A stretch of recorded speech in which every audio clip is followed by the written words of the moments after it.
Alright, with this video we'll wrap up this section of finding the second derivative of implicitly defined functions, and we'll look at y squared is equal to x cubed, number 49. We'll start by taking the derivative of both sides with respect to x. On the left side we'll get 2y y prime, and on the right side 3x squared. We want to isolate the y prime, and we'll get y prime is equal to 3x squared divided by 2y. And so we have the first derivative. Now we'll take the derivative of the first derivative to get the second derivative. And so we're looking for the derivative of 3x squared over 2y.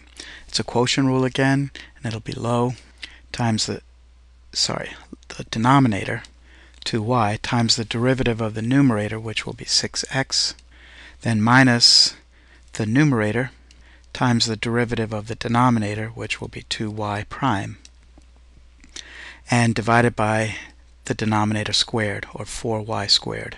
So we'll simplify 12xy minus 6x squared y prime over 4y squared. Now this one is going to get a little bit more challenging because the derivative is a bit more complicated. But we're going to plug in for y prime 3x squared over 2y. And then we're going to simplify that and multiply top and bottom by 2y. Well, we may not need to do that. We'll simplify first. And so y prime prime is 12xy minus 18x to the fourth over 2y.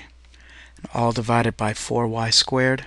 I'll simplify the 18 over 2 to just be 9x to the fourth over y, and all divided by 4y squared. So all we'll need to do is multiply top and bottom by y, and when we do that we get 12xy squared minus 9x to the fourth, and divided by 4y cubed. Now there is something that can be done here. Going back to the original with second derivatives of implicitly defined functions, we want to go back to the original and see what we can find.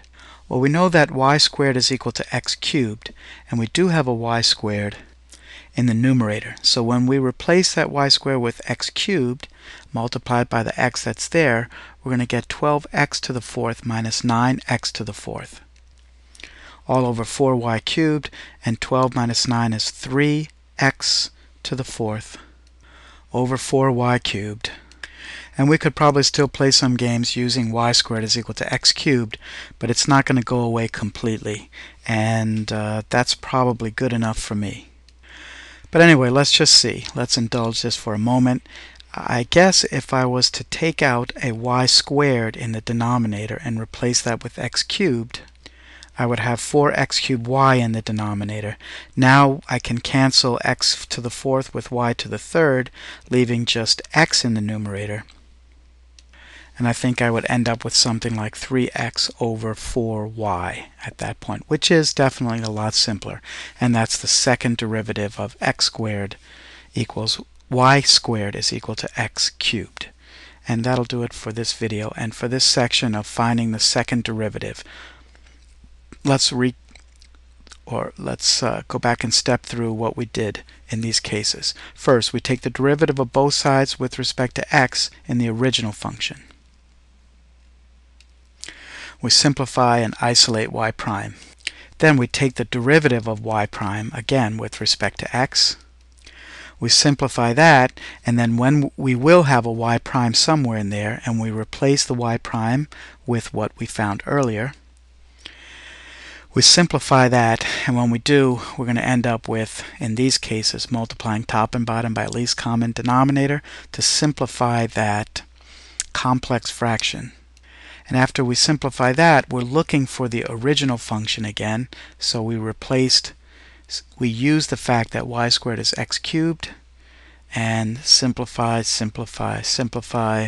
and we end up with 3x over 4y. So remember the steps. This is very important for finding a second derivative of implicitly defined functions.